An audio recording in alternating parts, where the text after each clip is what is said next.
does network marketing affects my professional career? Ito ang maraming dilemma sa may mga iba't ibang field katulad ng dentist, ng doctor, ng architect, or professional in a way na bigla may involve sa networking. Actually, it will affect, first of all, in a positive way. Bakit? Unang-una, kung dentist ka, marami kang mamit na tao na magiging kliyente mo. Hindi mo na kailangan pang i-advertise yung sarili mo sa radio, sa kung saan-saan para lang i-promote sarili mo. Kasi the moment nagiging marami ang connections mo, just like pag dentist ka, pag graduate ka as dentist, sino ang unang-unang nagiging customer mo or kliyente? Normal, yung kakilala ng kakilala mo, yung kaibigan mo na hindi naman, yun ang nagiging kliyente mo. Then pag nag-networking ka, since this is involved na maraming tao, mas mapupromote yung career mo. That's number one.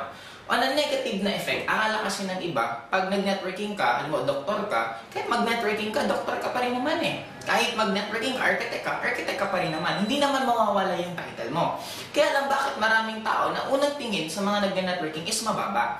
Kasi nga, hindi pa sa atin accepted na ang network marketing is a profession. Nagkataon lang dito sa Philippines, since we are on a third world country, ang networking sa atin hindi pa masyadong accepted. Pero pag pumunta ka ng ibang country, makita mo gaano ka-accepted sa kanila ang network marketing.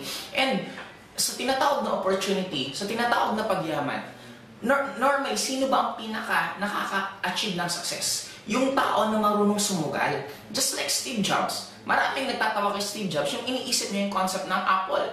Pero tingnan mo ngayon, ang daming natulungan ni Steve Jobs dahil sa naglakas loob siya, hinarap niya yung mga tao nagtatawa sa kanya at prinog niya sa sarili niya na tama siya.